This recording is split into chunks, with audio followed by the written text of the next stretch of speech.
Hola jóvenes, voy a continuar, voy a empezar con la clase de estos 2 días, correspondiente a los 2 días de esta semana.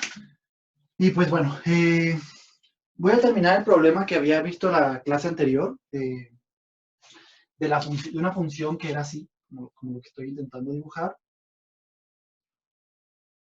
Eh,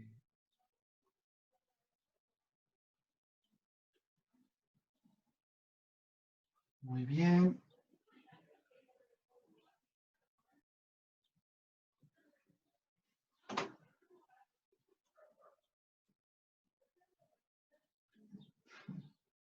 Muy bien, ahí está nuestra función. Y lo que hicimos era calcular, dimos un conjunto de particiones, más bien una sucesión de particiones, tal que PI, esto era una sucesión, o sea, para toda I en los naturales, era 0,0 entre 3 a la I, 1 entre 3 a la I, y así sucesivamente sería hasta J, entre 3 a la I, y así sucesivamente hasta 3 a la I sobre 3 a la I. Todos esos puntos partían nuestro intervalo, esos eran los puntos de la partición I, tiene 3 a la I más 1, o sea, contando el 0, puntos, y 3 a la I subintervalos, habíamos dicho. Y luego lo que hicimos, pues nos dimos cuenta que la norma de la partición, de la sucesión de particiones PI, o sea, para cada partición, para cada I calculamos la partición correspondiente con PI, y con ella, a su vez, calculamos la norma, esta sucesión tendría a 0, nos dimos cuenta, y luego queríamos usar el teorema de que la función era integrable, y por lo tanto, las sumas cualquiera, pero en particular las sumas inferiores, que ahora las voy a hacer notar así, suma inferior, voy a cambiar de notación, pero bueno, el concepto es el mismo, bajo la partición I, esta sucesión también, esto es para toda I, tenemos una sucesión, otra sucesión, son 3 sucesiones las que están aquí siendo definidas. Esta K natural lo manda a una partición del intervalo 0,1, esto a cada natural lo manda a un real, que es la norma de la partición iésima, y esta sucesión lo manda a un número real, que es la suma inferior de la partición iésima, a cada I natural. Y sabíamos que esto tenía que converger a la integral de la función f, nuestra función f. Entonces, pues nos dimos cuenta, hicimos análisis y nos dimos cuenta que la suma inferior de la partición I, iésima, sabemos que es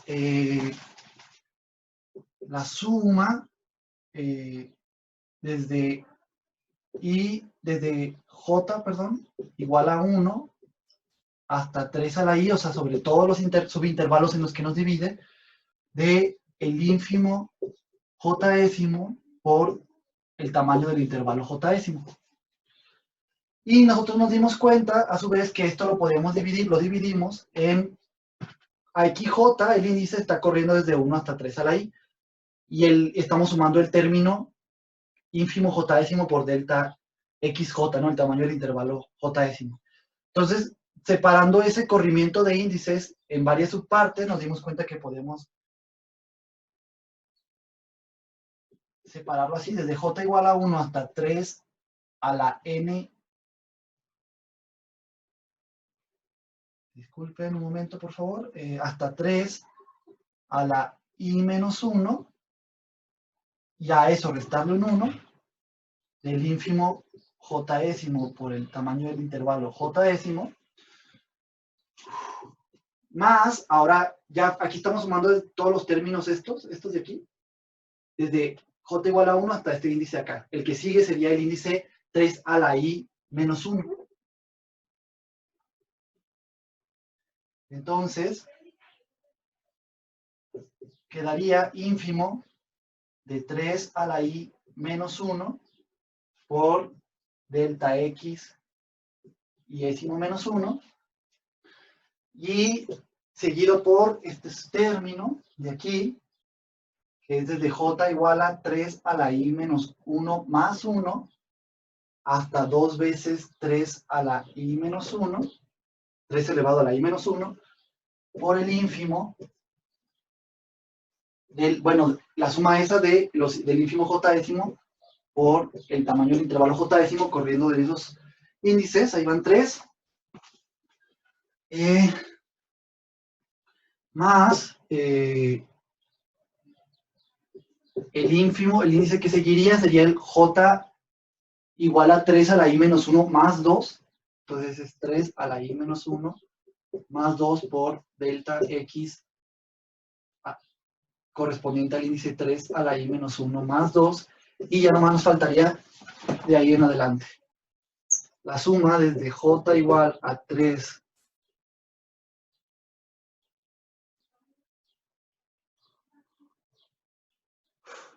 una confusión, disculpen. Aquí terminamos en el índice 2 por 3 a la i menos 1. Entonces el que sigue es 2 por 3 a la i menos 1 más 1. Y ya el que seguiría del índice 2 por 3 a la i menos 1 más 1 es el 2 por 3 a la i menos 1. Ya eso sumarle más 2. Hasta pues el último índice, ¿no? Que es 3, el índice final que es 3 a la i, porque eran en total 3 a la i subintervalos, y por cada subintervalo hay un término del ínfimo j décimo, la suma del ínfimo j décimo por el tamaño del intervalo j décimo. Entonces esta suma se abrió en estos 5 intervalos.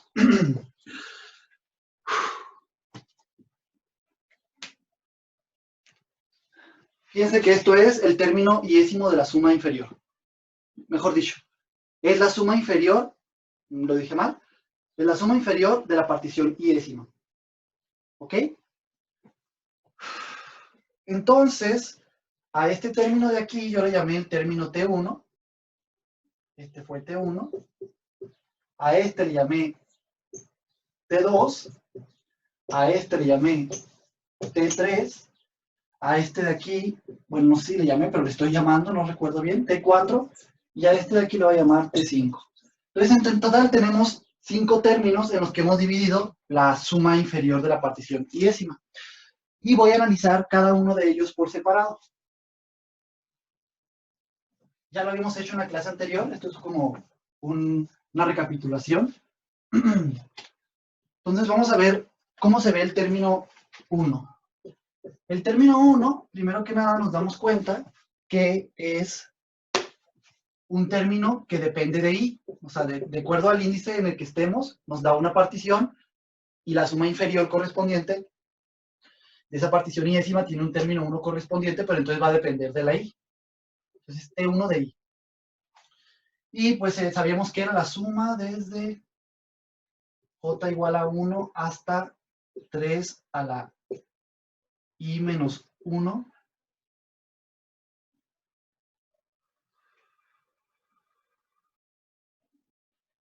Ya esto menos 1 del ínfimo j décimo por delta x j décimo. Luego nos dimos cuenta en la clase anterior, ya estos marcadores nos sirven. Un momento, por favor. Nos dimos cuenta de varias cosas en la clase anterior.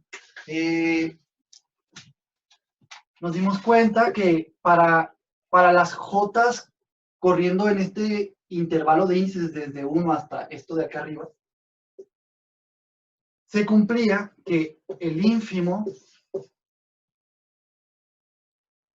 j décimo se alcanzaba en el extremo izquierdo de ese intervalo, es decir, en f de xj menos 1, pero evaluar la función, nos dimos cuenta también que todos estos términos corresponden a términos de intervalos que están que son subintervalos del intervalo 0,1 Entonces aquí evaluar la función, pues era irnos por esta línea. Y ya sabemos que esa línea, o sea, evaluar la función ahí, era equivalente, o sea, f de xj menos 1, ya que xj décimo menos 1 está en este subintervalo, en el 0,1 es igual a 9 por xj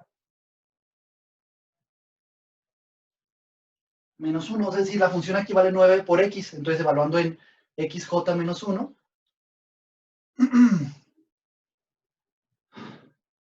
Y a la vez, si recordamos cuánto vale el término j-1, o sea, xj-1, ¿cuánto vale esa x? ¿Cuál es el valor? Es j-1 sobre 3. Nos damos cuenta que esto es igual a 9 por j-1 sobre 3 a la i. Disculpen, esto es lo que vale xj-1. Lo podemos ver del análisis anterior que hicimos en la clase pasada. Entonces, de hacer eso, podemos darnos cuenta sustituyendo y de recordar también, disculpen, que es una partición homogénea. Y entonces el tamaño de cualquier intervalo j-ésimo en este conjunto de índices para el término 1, para el índice corriendo de aquí hasta acá, es 1 sobre 3 a la i, o sea, pues el tamaño de cada subintervalo, todo vale, todo el intervalo tiene longitud 1, entonces si lo hemos dividido en 3 a la i subintervalos de igual longitud, pues cada uno tendría esta longitud. Entonces, sustituyendo, nos podemos dar cuenta de que llegaríamos a esta suma.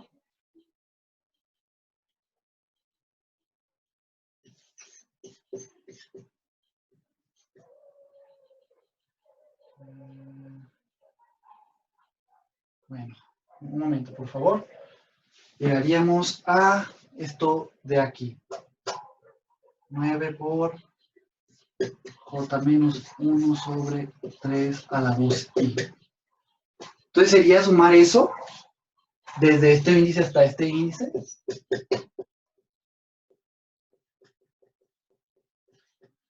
Y resulta ser que si uno hace álgebra, pura álgebra se requiere, y un resultado que ahorita les voy a decir, se llega a que esto es igual a, se tiene que usar esto, y además se tiene que utilizar la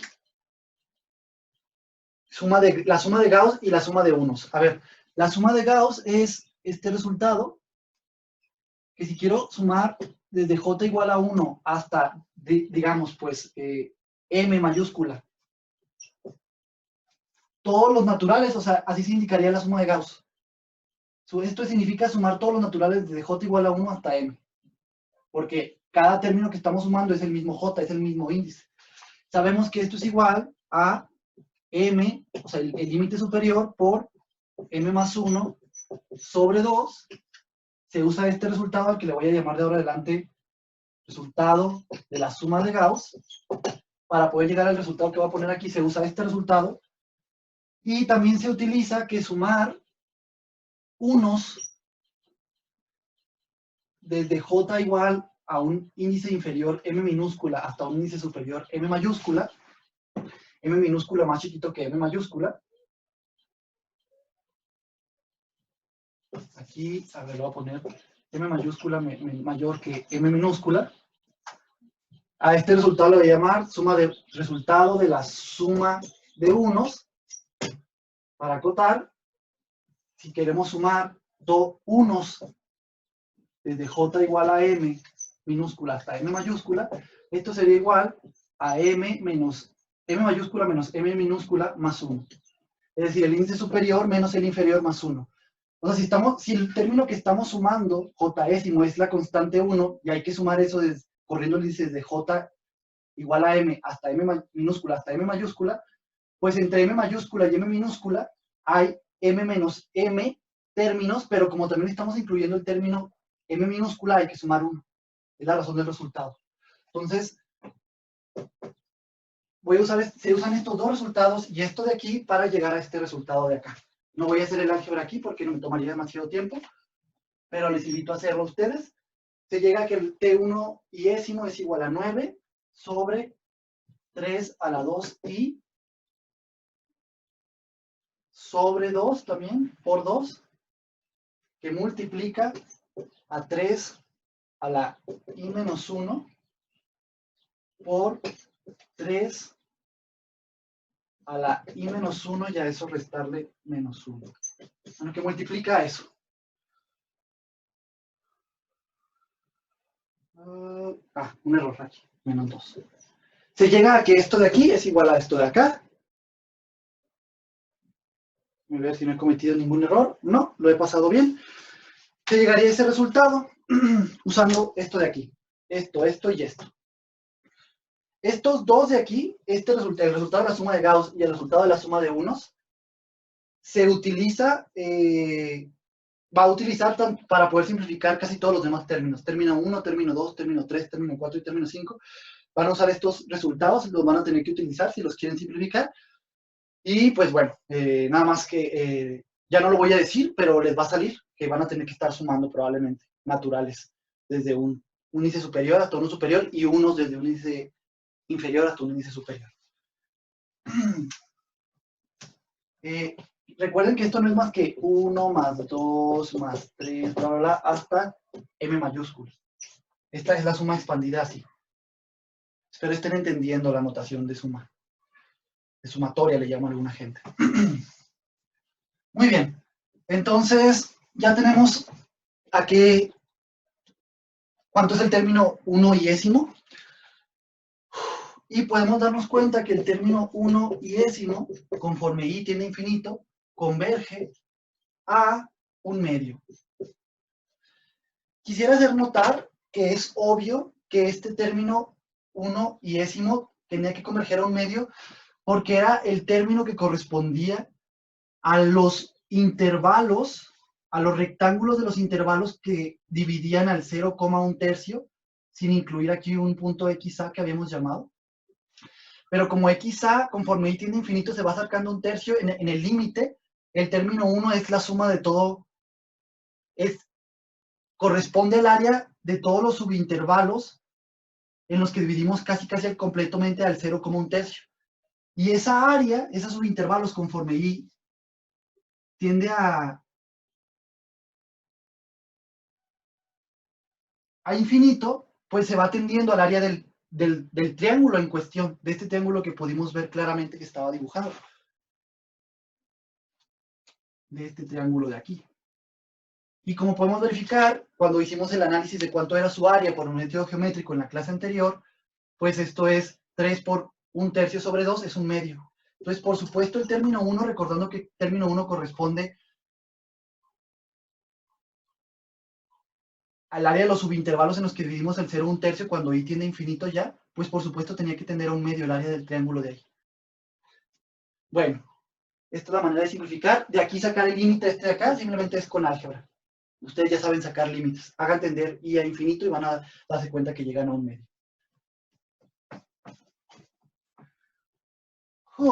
Muy bien. Ahora vamos con el término 2 y ésimo. Bueno, el término 2 nos damos cuenta que también depende de i. Para cada partición, el término 2 toma un valor. Para cada i, mejor dicho.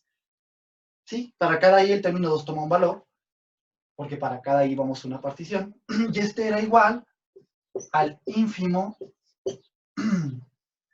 de el ínfimo 3 a la i menos 1 por delta x 3 a la i menos 1. Aquí nos dimos cuenta cuando analizamos el ínfimo, cuando hicimos el análisis de quién era este ínfimo en la clase anterior, nos dimos cuenta que este ínfimo, voy aquí a borrar, recuerden que este término es el que corresponde a un subintervalo que se forma aquí entre XA y 1/3, sigue estando de este lado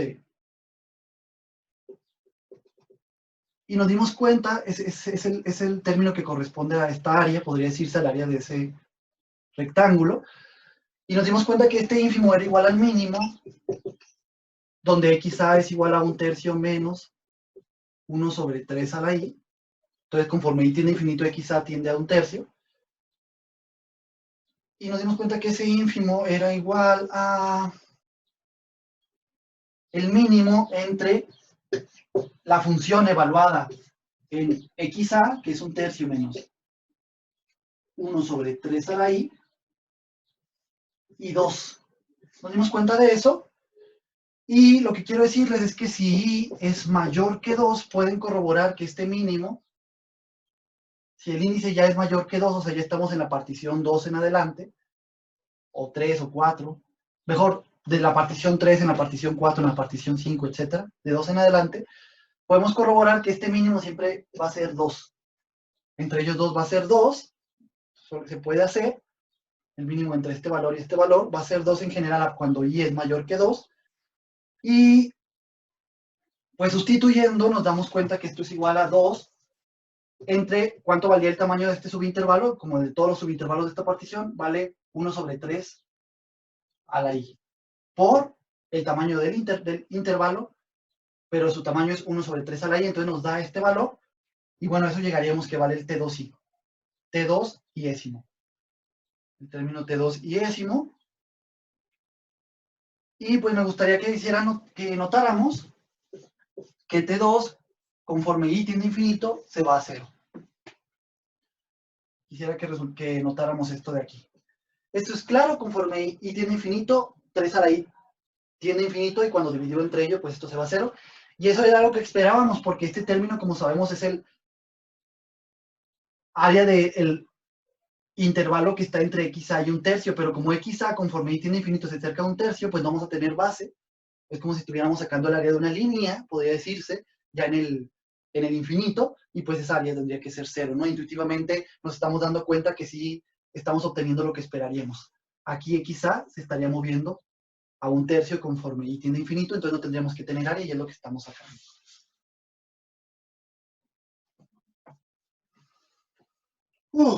Muy bien. Término 3, T3 iésimo, que también depende de i, pues era igual a la suma desde j igual a 3 a la i menos 1, y a esto sumarle un 1, hasta 2 por 3 a la i menos 1, desde el ínfimo jésimo por delta xj, y uno puede encontrar, habíamos encontrado la clase pasada que cuando los índices corren entre este valor y este valor, los ínfimos eran igual a 2, porque estamos en esta área. Este término 3 corresponde al área de los subintervalos que dividen todo el intervalo 1/3, 2/3. Habíamos dicho eso en la clase pasada. Nos dimos cuenta que esto de aquí, el área de esa figura que se formaba escalonada entre el intervalo 1/3 y 2/3, era lo que iba a corresponder al término 3. Y nos dimos cuenta, bueno, que el ínfimo vale 2, pues porque va la constante 2, etc. Y pues, por supuesto, el tamaño del intervalo jésimo, pues sigue siendo, como es una partición homogénea, 1 sobre 3 a la i. Haciendo esas sustituciones, llegamos a que esto sería la suma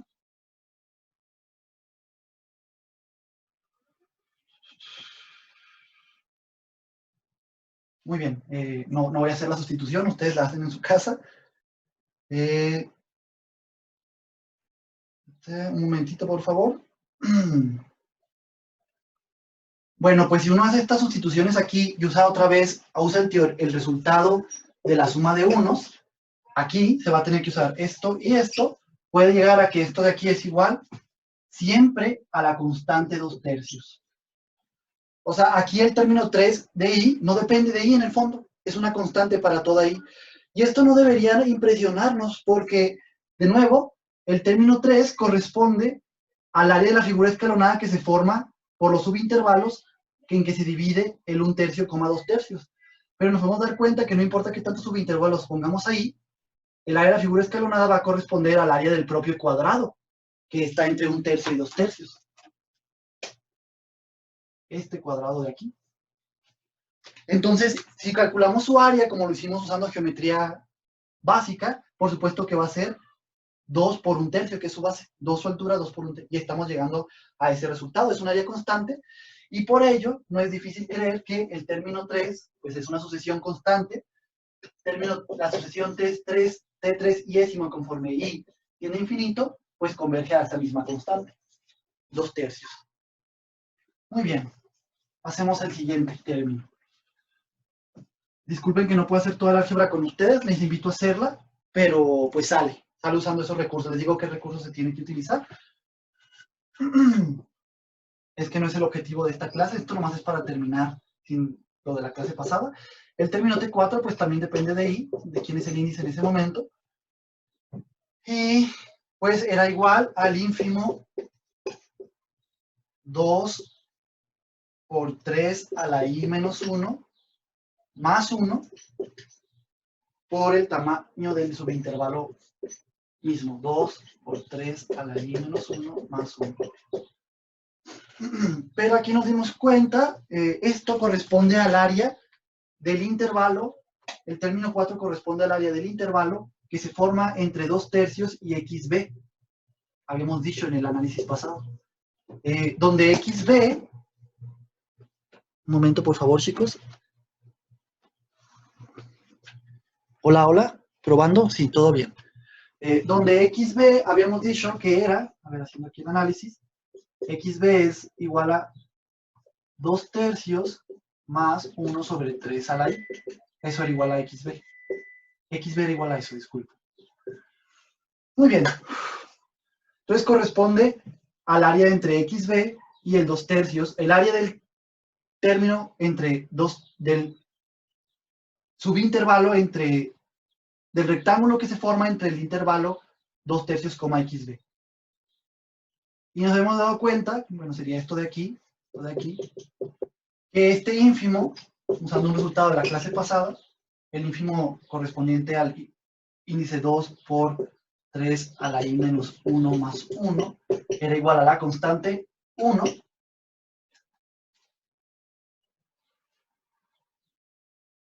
Y pues de nuevo usamos que el tamaño del subintervalo 2 por 3 a la i menos 1 más 1, pues es 1 sobre 3 a la i.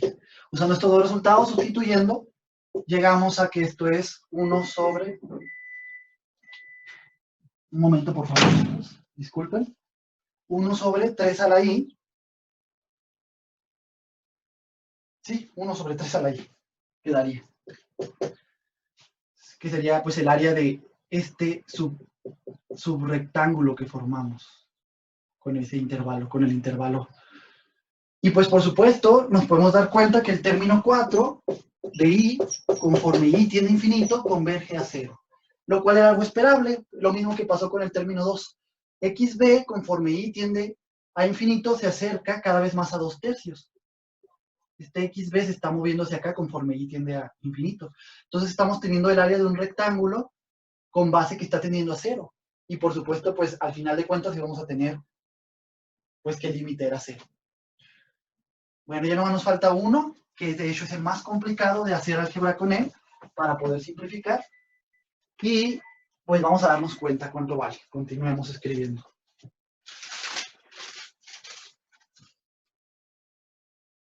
Muy bien. El término 5 es igual, pues de nuevo también depende de i, y nos podemos dar cuenta que es igual a la suma, pues lo que sobra, ¿no? Sería todo los términos correspondientes a estos subintervalos que siguen de xb al 1. De aquí hasta acá.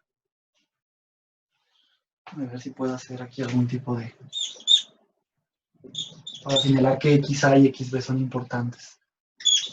También el 0, el 1/3, el 2/3 y el 1 son importantes.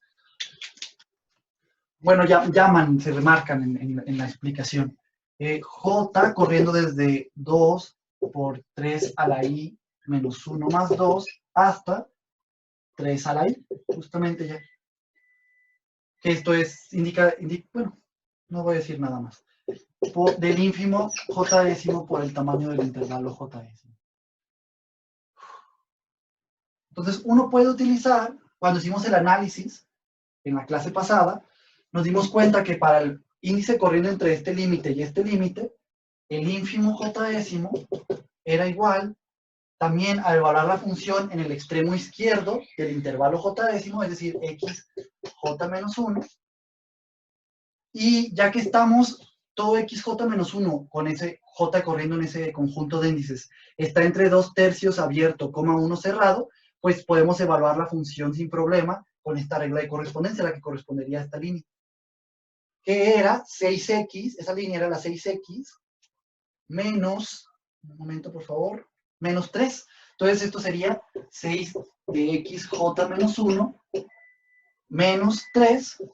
Y otra vez evaluando quién es el xj menos 1, que ya saben cuánto vale cualquier xj décimo, cuál sería su valor. Este es el xj.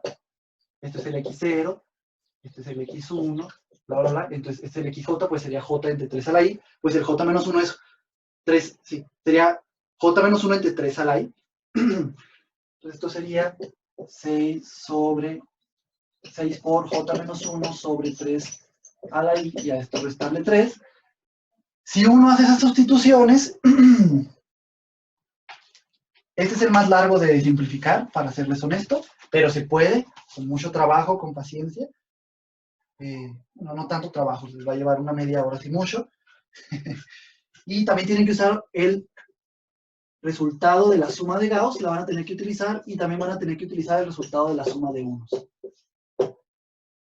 Usan esto y esto de aquí, y finalmente pueden simplificar esto a la humilde expresión, está muy fea, de 1 sobre 3 a la 2i, nomás que no se me vaya a recortar esto, muy bien, ¿sí? Por, bueno, voy a escribirlo, está muy largo de escribir verbalmente, y creo que es mejor que simplemente lo escriba.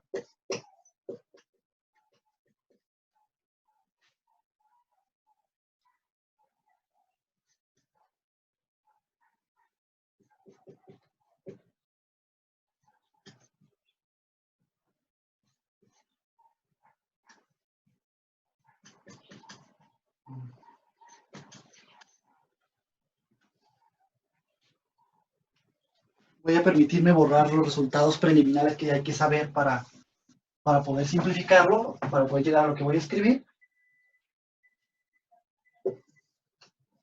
Y me falta otro término aquí, menos 3 a la i menos 1, más 1.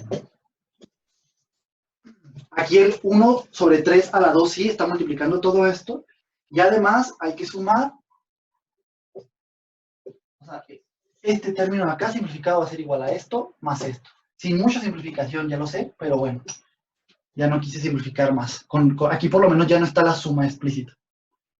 Ya no aparece un sumatorio. Entonces, por lo menos es más simple.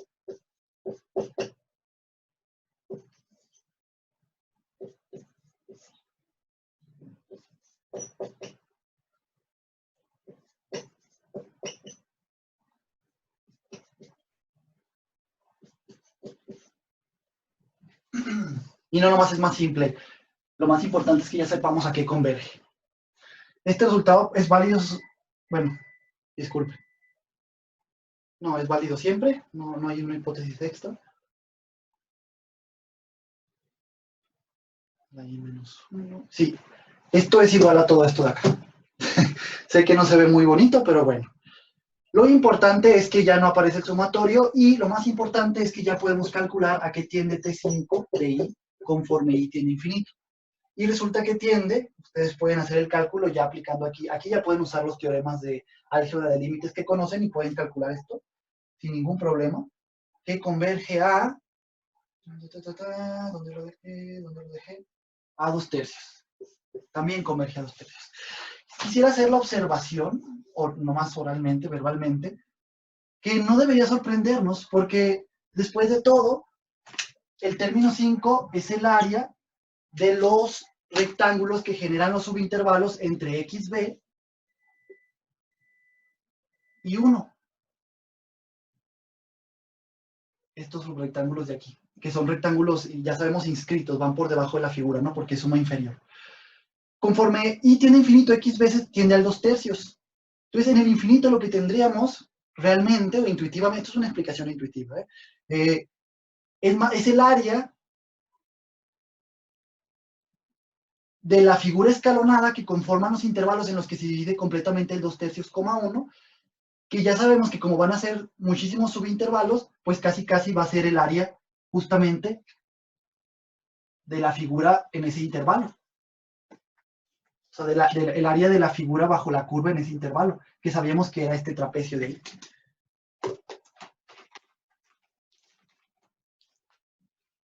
Este trapecio de aquí. Disculpen. Entonces no es difícil, y lo hicimos cuando hicimos el cálculo de su área usando métodos geométricos, no es difícil notar que que el área de esa cosa es 2/3, justamente es un trapecio con base menor 1, con base mayor 3, entonces la base promedio es 2, o sea, 3 más 1 sobre 2, y la altura es 1/3, entonces queda 2/3. Y intuitivamente es a lo que sabríamos que tendría que tender. Bueno, habiendo dicho eso, quisiera ya notar por último que lo que nos interesaba, sabíamos, era que la suma inferior de la partición y décima, esta sucesión, sabíamos que iba a tender a la integral de la función f. Entonces, sabemos que esta cosa de aquí también se puede ver como T1 de i más T2 de i más T3 de i, aquí, más T4 de i más T5 de i. Entonces, si yo quiero sacar el límite, ya que cada una de estas cosas tiene límite conocido, tiene límite, pues es igual a la suma de límites. Entonces nos podemos dar cuenta que la suma inferior de la partición y décima tendería a la suma de cada uno de estos límites. Déjeme llamarle L1 a cada uno de los límites, L2, L1 es el límite del término 1, L2 es el límite del término 2, y así sucesivamente, ¿no? Y ya encontramos estos límites, lo hice en el ejercicio ahorita, encontrar a qué tendría cada uno de los términos. Sustituimos y nos da entonces que esto es igual a 11 sextos. Y nos damos cuenta que habiendo la figura que teníamos en un principio, el área bajo la figura bajo la curva de la gráfica F, la figura original que teníamos en el ejercicio anterior, que era esta de aquí,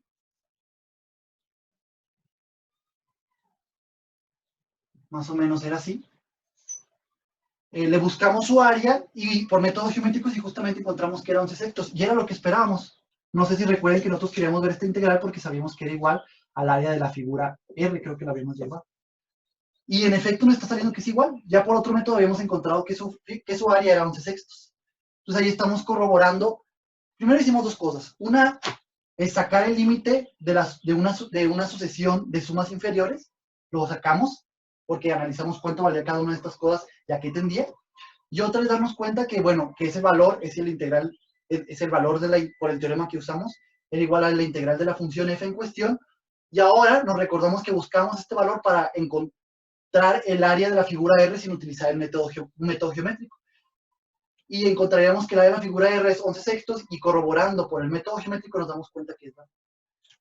Entonces ya encontramos el área de la figura R, que era el objetivo anterior, por el método de la integral. Bueno, así queda terminado el ejercicio anterior.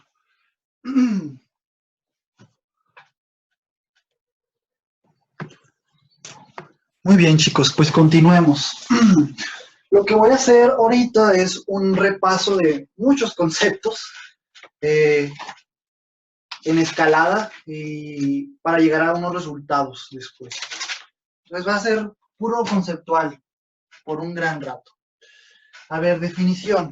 Vamos con una definición. Definición.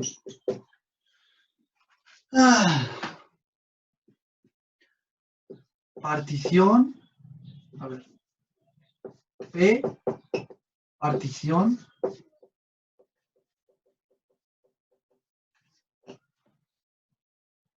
De A, B. A ver, decimos que P es una partición de A, B cuando ¿qué? Sea P y A, B.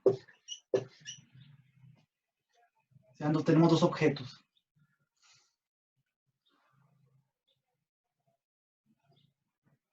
Cero. Propiedad cero.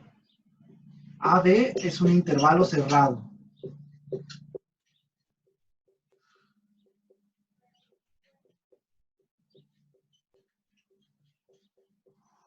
Y P un conjunto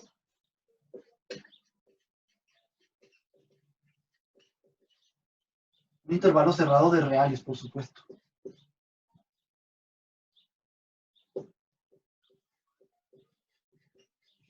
y P un conjunto. Y pasa además que P es subconjunto del intervalo A, B. Es decir, P es un conjunto y al ser subconjunto del intervalo A, B, todo punto que está en P es un punto del intervalo A, B. 1.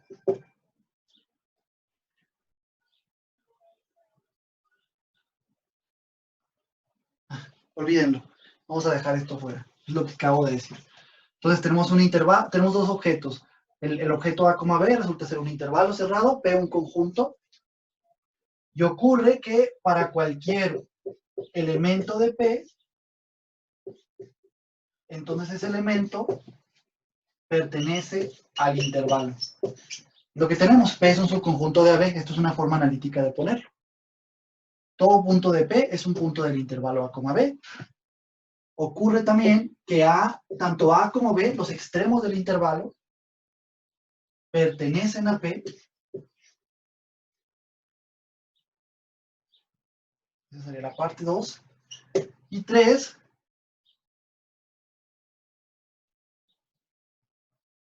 vamos a poner que todo esto sea 0. Esto es como el encabezado, el enunciado inicial por como comenzamos.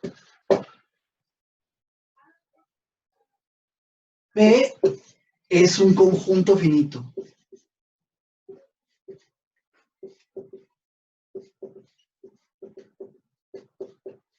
No solamente ocurre que P tiene puntos del intervalo A, B y que incluye a los extremos, sino que no tiene una infinidad, tiene un número finito de puntos del intervalo A, B. Entonces, si pasa todo esto de aquí, decimos que P es una partición del intervalo A, B. Muchas veces usa la palabra también partición conjunto, agregando el adjetivo, porque ahorita vamos a ver pues otra definición, que también dice, que también utiliza pues la palabra partición, pero no es esta de aquí. Vamos a ver. El siguiente concepto es... antes de continuar, observación. Se usa esta notación como una P garigoleada o una P grandota para representar a todas las cosas, al conjunto de todos los objetos que cumplen ser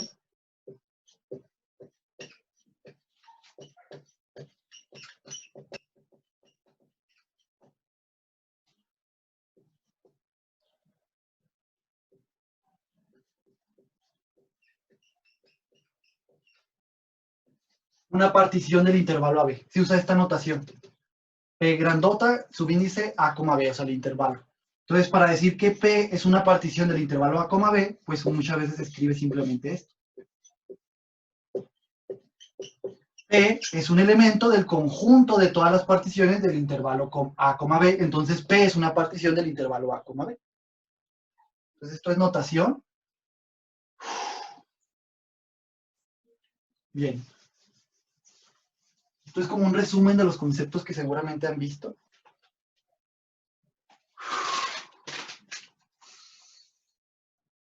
Muy bien, el siguiente definición es otra definición.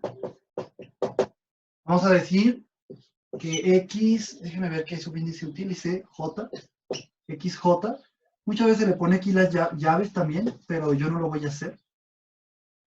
XJ es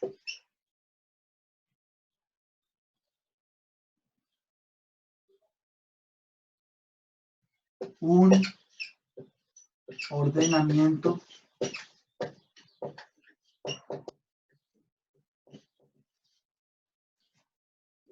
de la partición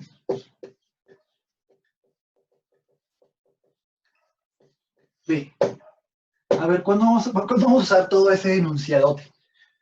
¿Qué pasa? Tenemos los siguientes objetos. Sea A, B, B y XJ.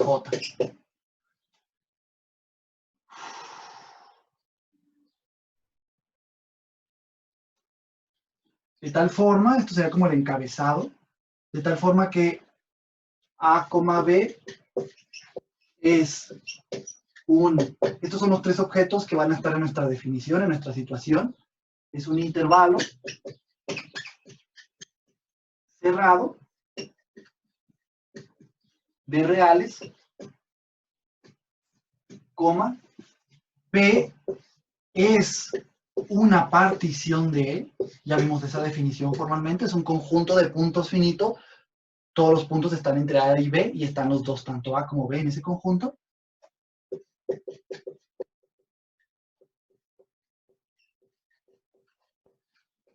Y resulta ser que XJ es una función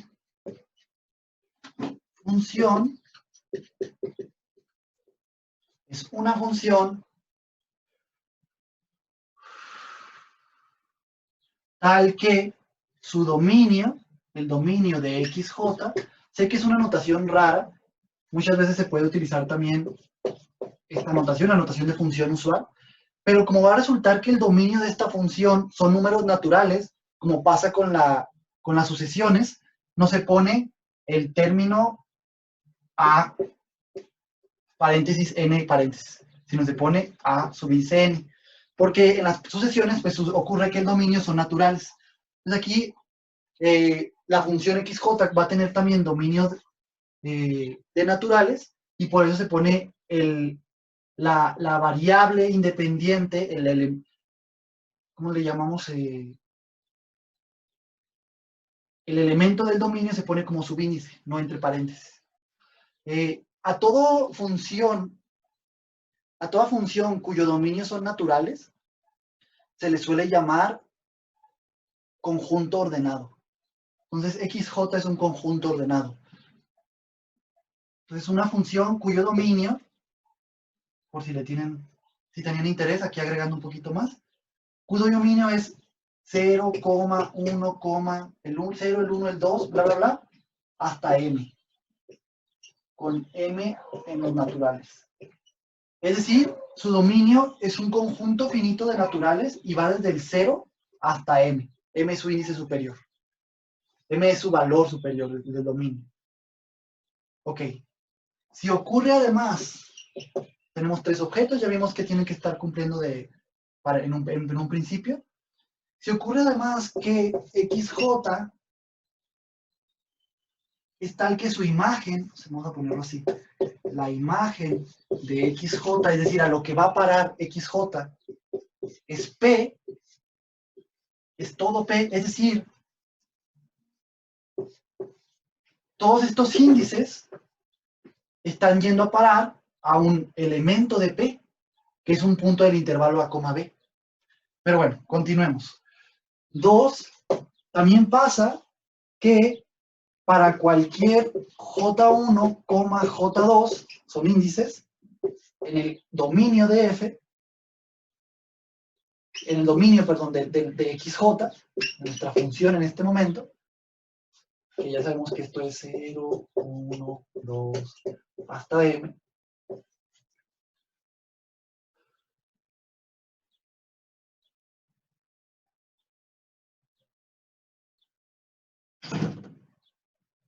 Ocurre que si J es 1 es menor que J2, entonces X,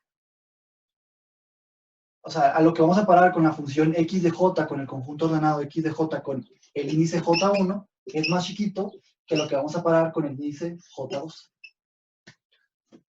Vamos creciendo. O sea, cada uno, entre el índice sea más grande, a lo que vamos a parar en P es un elemento más grande. Esto es lo que nos quiere decir. Estamos creciendo.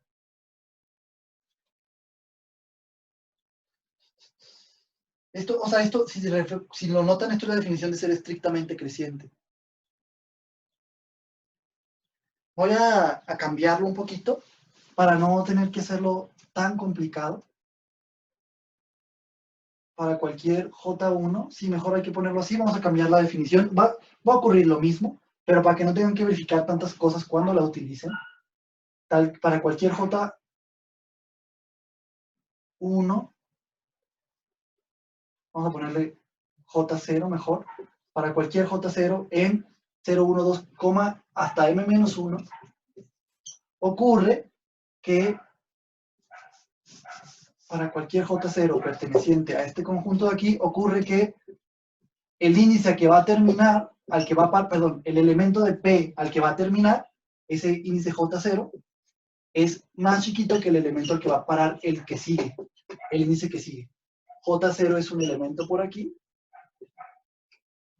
y resulta ser que el índice que vamos a parar con X, el elemento de P al que vamos a parar con X, o sea, J0 lo evaluamos en X y vamos a parar un elemento de P, ese elemento de P es más chiquito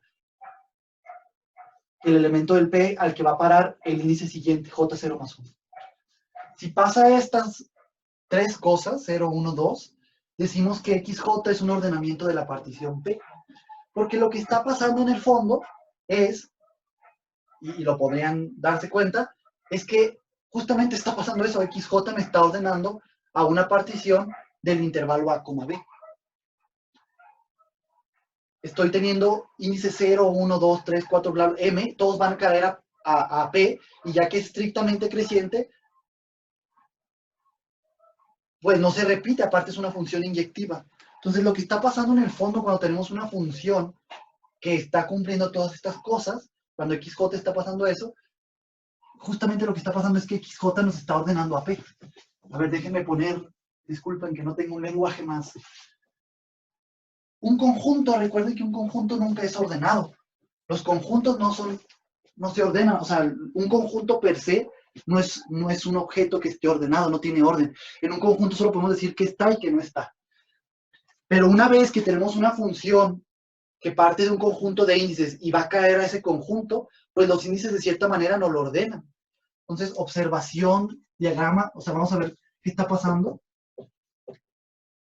Lo que está pasando es que tenemos una partición P, que es un conjunto a secas, no tiene orden.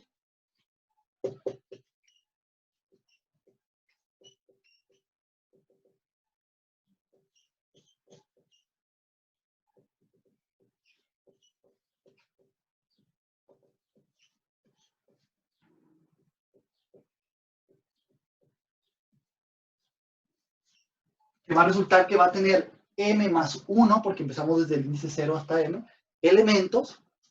O sea, esto es una de las conclusiones que pueden sacar de la definición anterior. De la definición anterior se puede sacar todo esto, que está pasando esto. P es un conjunto así, donde XM, el último va a ser B, por supuesto. P es un conjunto de m más 1 elementos, de m más 1 números reales, de entre los cuales está A y B, por su definición tenía que estar A y B, los extremos del intervalo. Está pasando que al 0 le estamos asociando pues X0, al 1 le estamos asociando pues X1, y así sucesivamente. Al 2 le estamos asociando X2, a J le estamos asociando XJ, y a M, al índice M, le estamos asociando pues XM, que es B. Aquí está B, XM igual a B.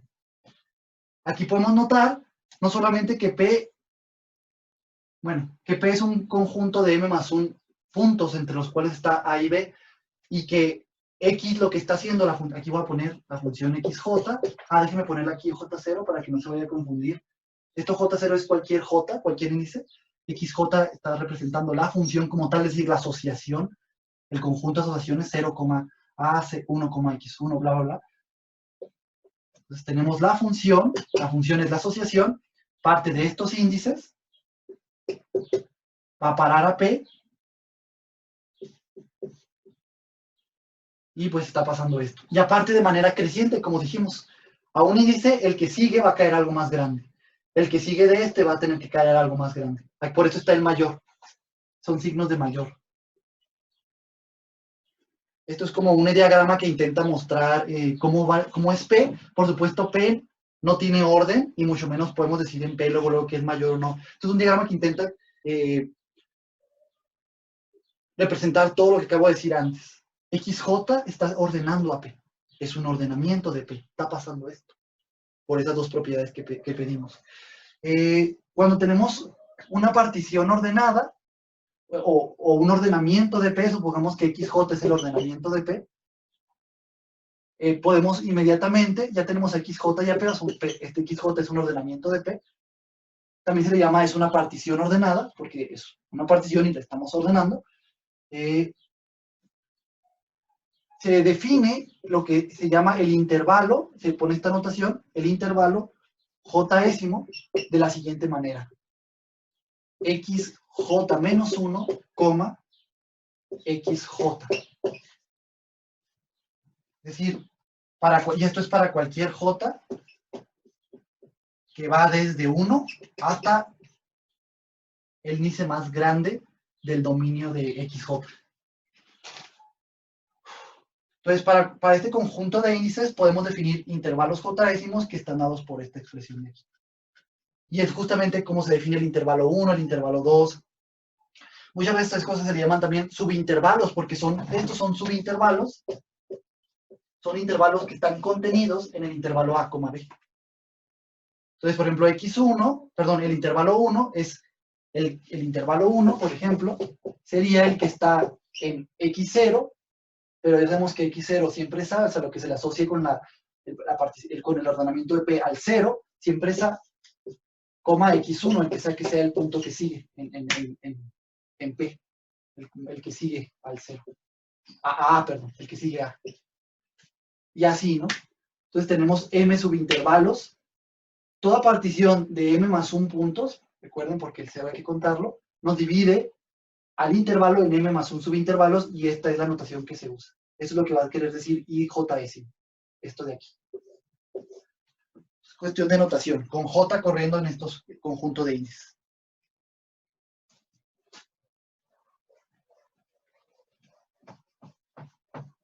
Bueno.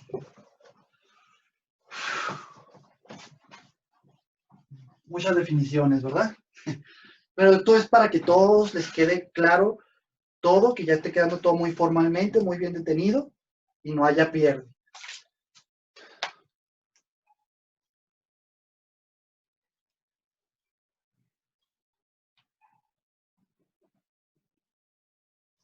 Este teorema lo voy a ver ahorita mejor. Una cosa más es, sea P una partición, esto es una observación, partición, siempre existe su ordenamiento.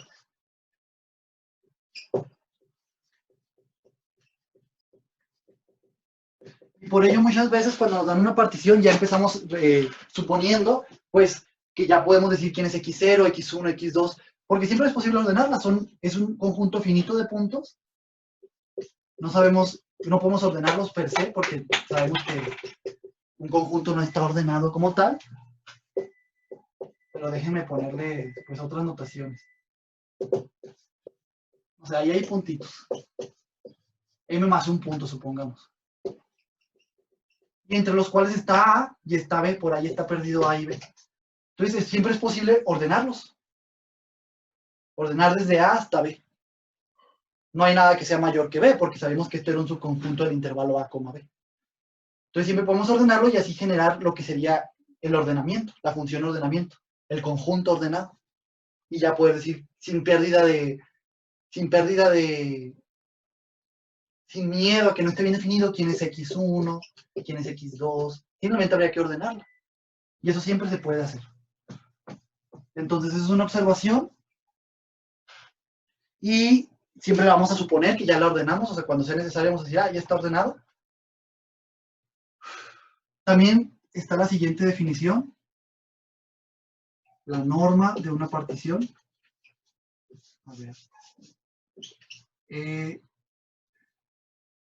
Decimos que doble barrita, P, doble barrita, o sea, este símbolo es la norma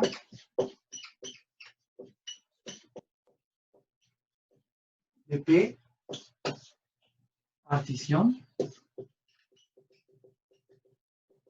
Si ocurre que esta cosa es un número real, ¿qué propiedades cumple este símbolo para poder decir que en efecto es la norma de P?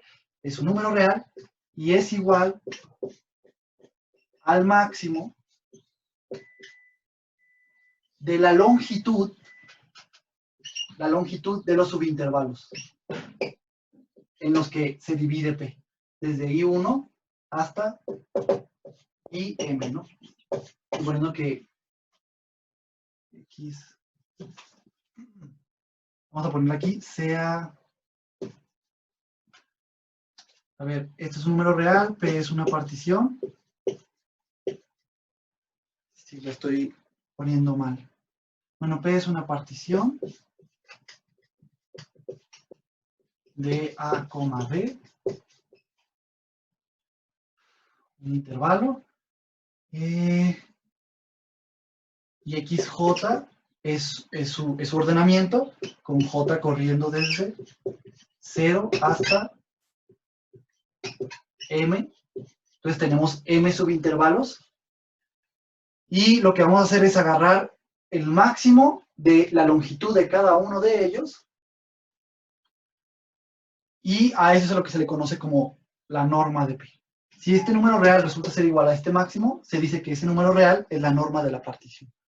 Es el intervalo más grande, es la longitud del intervalo más grande en lo que P nos está dividiendo A, B. La más grande. Notación. Para cada uno de los intervalos jésimos en los que se nos divide la partición y que ya están perfectamente bien definidos una vez que la ordenamos, esto pues define su longitud, pero también se utiliza muchas veces esta notación, delta XJ, y pues ambas cosas simplemente, la longitud de cualquier intervalo, de un intervalo, déjeme llamarle R1, R2, sea abiertos, de reales, o sea, ambos extremos son reales, siempre se define como R2 menos R1, siempre. Justamente su tamaño, ¿no? ¿Cuánto mediría si lo vamos a medir con una regla a su dibujo? Pero pues justamente como este intervalo es XJ menos 1, XJ cerrado, pues se entiende que esto es un cambio en J. Muchas veces usa esta notación, pues. Entonces esto es XJ menos 1. O sea, hay que restar a lo que vamos a parar con J en la partición a lo que vamos a parar con J menos 1. Hay que restar estos dos números y eso me estaría dando la longitud del intervalo J-décimo. Tengo aquí a mi A y mi B. Aquí tendría X1, este es X0, este XM. Este de aquí sería el intervalo 1. Aquí podemos rayar, aquí sí tenemos XJ menos 1, aquí XJ. Este aquí sería el intervalo J-décimo. Y pues su longitud justamente es XJ menos 1. Son puntos. Los puntos que estoy señalando. Bueno, notación, cuestión de notación. Puras definiciones. Vamos finalmente a otro concepto ya conocido. Sea P, P estrellita, P estrella. Voy a mejor definir una vez que voy a definir. P estrella es un refinamiento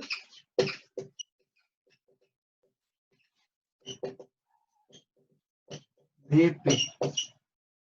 Muy bien. Sea P estrella y A, B. Estoy haciendo todo muy analítico, aprovechando. Con A, B, un intervalo cerrado de reales. P, esto será como el encabezado de nuestra definición. ¿Cuándo vamos a decir que P estrellita es un refinamiento de P? Estamos en esta situación. Tenemos tres objetos, P estrella, esta cosa de aquí. Esto resulta ser un intervalo cerrado.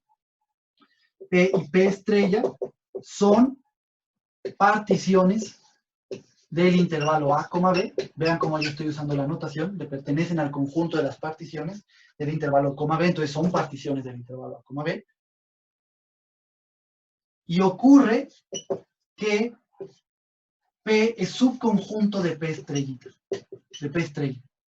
Si ocurren estas dos cosas, entonces decimos que P estrella es un refinamiento de P. ¿Por qué la palabra refinamiento? Pues porque P estrella tiene todos los puntos que tenía P, en los que P dividía al intervalo A, B, poner x1, x2, y estrella xj, bla, bla, bla, xm-1, y este es xm, y este es xm. Tiene todos esos puntos, que tiene P, pues un subconjunto P de ella, pero además puede tener más. Entonces aquí puede ser que agreguemos, ¿no? Como si agregáramos. Podría ser que agregáramos. Las cosas así también pertenecen a P estrella. Las cosas en morado. No sé cómo se ve ahí en la cámara. Entonces, pues por eso se usa la palabra refinamiento. Y pues esa es la definición de refinamiento. Y ahora esta definición no se suele ver en los libros, pero yo la voy a utilizar mucho. Voy a usar mucho esta construcción, entonces es bueno darle un nombre para poder hablar de ella sin tener que estar diciendo todo de manera tan analítica. Vamos a definir qué significa que P estrella decimos que P estrella es un refinamiento de P.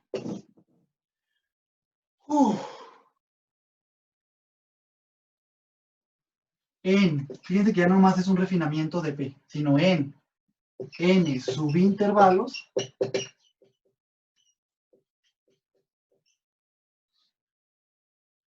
¿Cuándo vamos a decir esto? ¿Cuándo vamos a usar esta frase?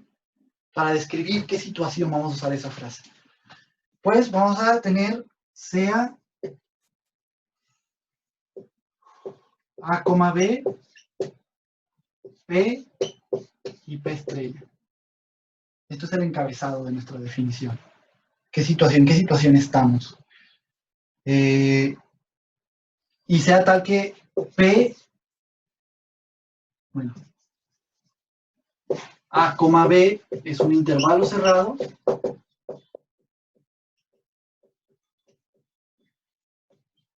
de reales.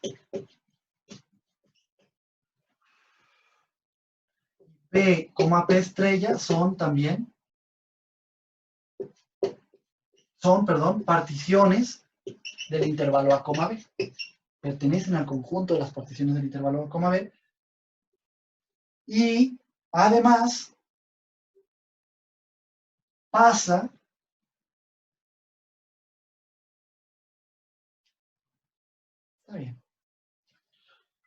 que P es subconjunto de P estrella. Todo esto ya nos dice que P estrella es un refinamiento de P. Ya está aquí casi está aquí ya la definición para poder decir que P estrella es un refinamiento de P. Pero además vamos a pedir, sería como el cero, el encabezado, lo siguiente. Sea P estrella menos P, es decir, lo que P es un conjunto de P estrella, entonces hay que agregarle cosas probablemente para llegar a P estrella. Hay que agregarle cosas, no probablemente. O es que eso que le podemos agregar puede ser nada, porque puede ser que sean exactamente iguales. Pero bueno, es un caso muy particular. Entonces, P estrella menos P nos estaría dando todos los puntos que le sobran a P estrella. Todos los puntos de P estrella que no son los que ya están en P. Vamos a llamarle a ese conjunto A. O sea, la diferencia esa. Y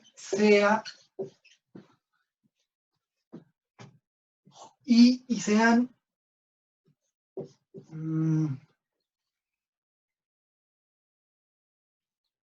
n intervalos, a ver, lo voy a poner así, sean n intervalos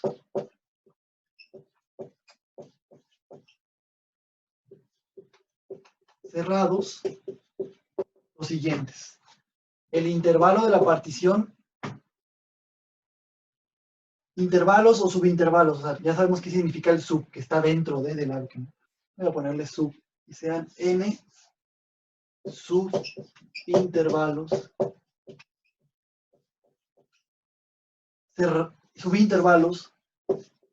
de P.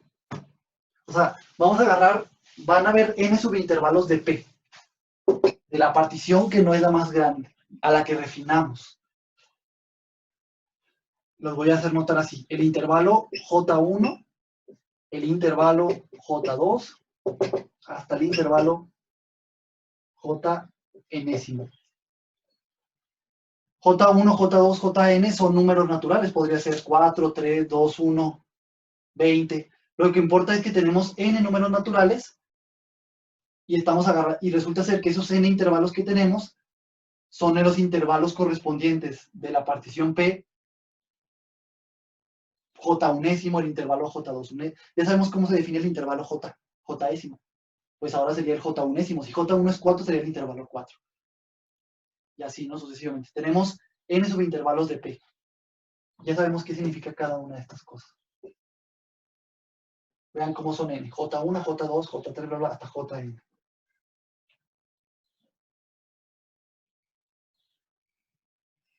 Muy bien, pasa esto, ¿no? Tenemos esto de acá.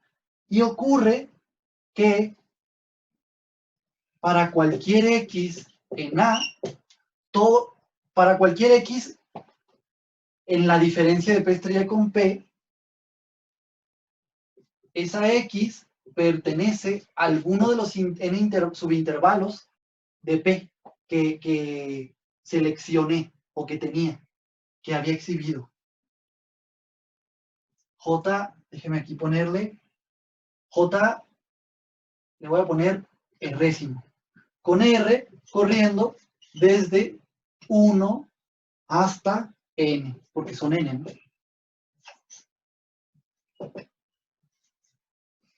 Entonces, cualquier elemento en lo que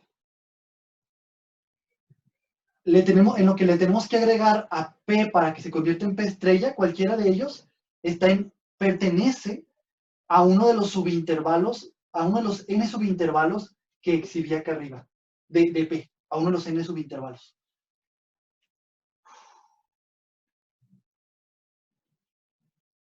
Esa sería la cosa 2 que tiene que pasar. Todo lo que agregamos a P está dentro de n subintervalos. Una observación que quisiera hacer es, aquí como observación, es que además están en su interior. X está en el interior.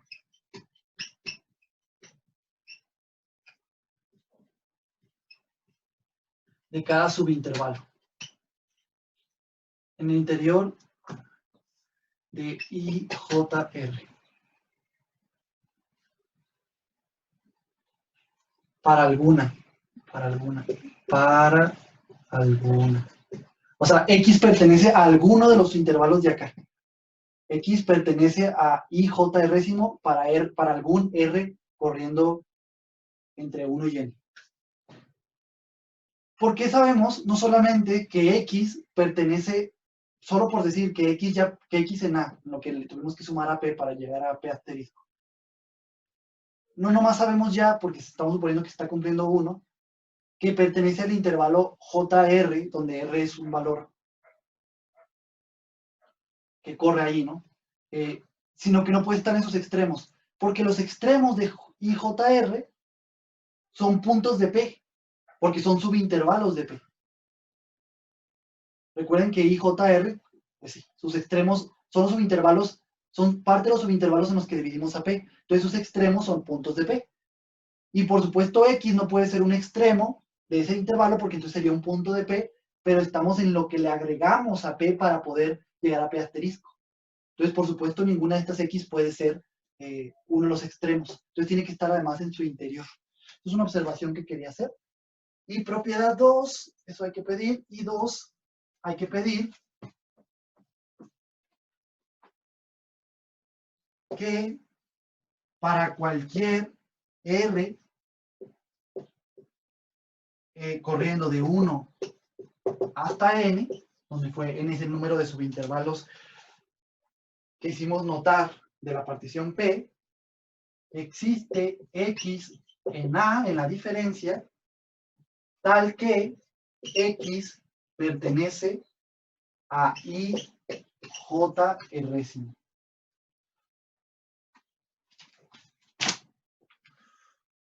Esas son las 3 cosas que se tienen que cumplir para poder decir que P estrella es un refinamiento de P.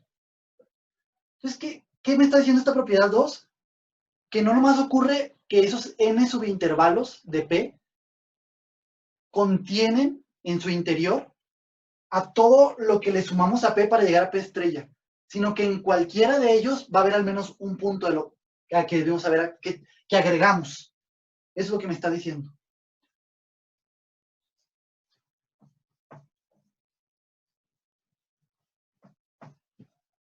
Espero haya quedado entendido. Aquí no tenía planeado hacer un dibujo. ¿Sí?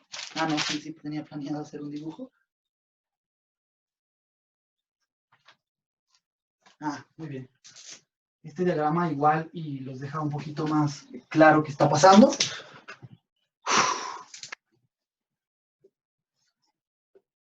Este marcador no se va a notar. Qué difícil.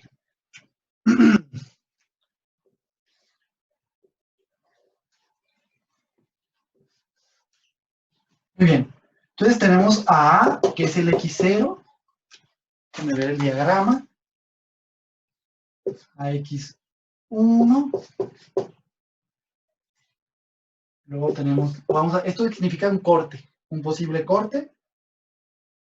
Y luego tenemos aquí a XJ1.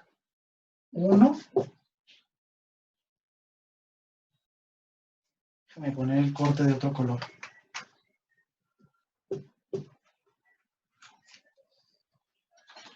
Y aquí seguido tenemos a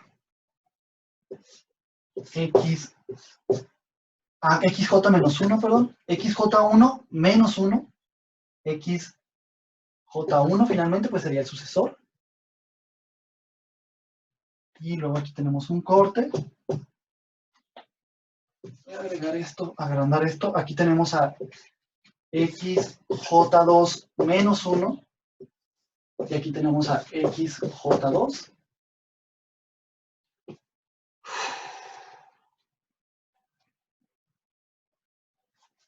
Y tenemos otro corto, voy a poner otro corto, o sea, indicando que pueden pasar cosas en medio que no voy a describir con este dibujo. Y aquí tenemos a XJ enésimo menos 1.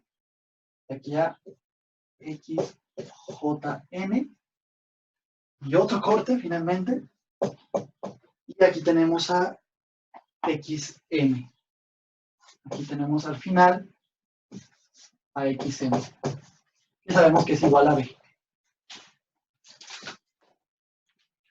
Entonces tenemos esto de aquí.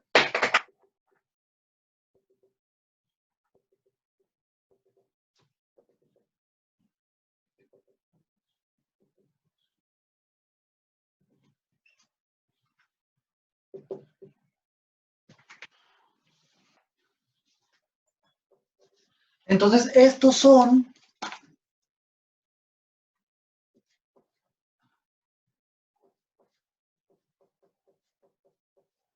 lo de abajo está representando a todos los puntos de P. X0, X1, XJ1, XJ1, J menos.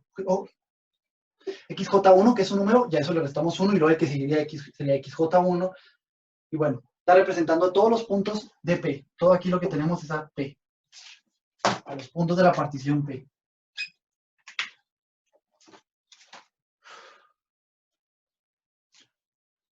Y lo que pasó fue que... Ahí no está mi borrador. Aquí está. No hay borrador. Es que para cualquier X, creo que aquí voy a usar otro color, para cualquier X estrella, fíjense cómo la notación es diferente. Aquí es XY y aquí son X estrella, que pertenece a la diferencia entre P y P, entre P estrella. P estrella sería igual a P unión A. Recordemos eso, porque A es la diferencia entre los dos.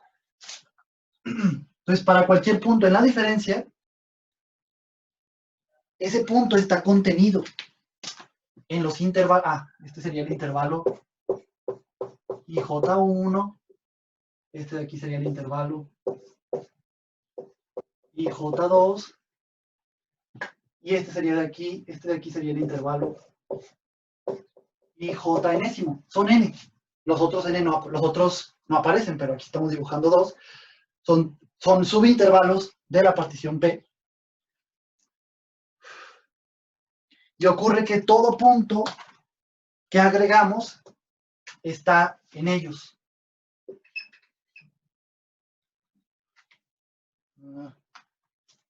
Ojalá ahí tuviera más colores.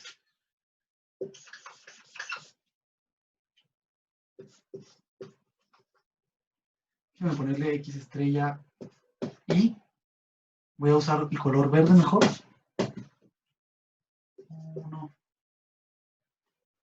No voy a poner X estrella. X estrella. Aquí también hay otro punto X estrella. Aquí también. Lo que nos está dando a entender esto es que, espero se vea verde, los puntos X estrella, que son las cosas en A, todas están dentro de los intervalos, entre los subintervalos de la partición P, y además cualquiera de ellos, aquí podría haber varios, cualquiera de los subintervalos contiene al menos un punto de A. Bueno, espero el dibujo les sea explicativo.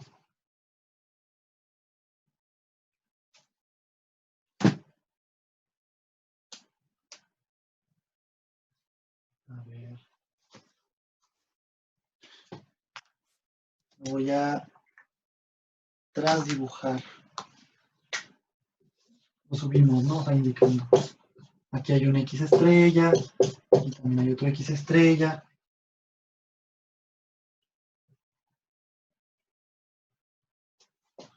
Aquí también. Entendiendo que esto es lo que está en A. Aquí también hay un X estrella. Bueno, pues espero se esté dando a entender. Entonces acabamos de ver la definición y P estrella es igual a P unión A. Entonces espero se dé a entender que P estrella sería todos los X y de la partición P y todos los estrella. Sería tanto los verde como los... ¿Qué color usé? Para aquí abajo, los rojos. Ambos serían parte de P. De P estrella. No, porque después de todo P estrella es la unión de P con A.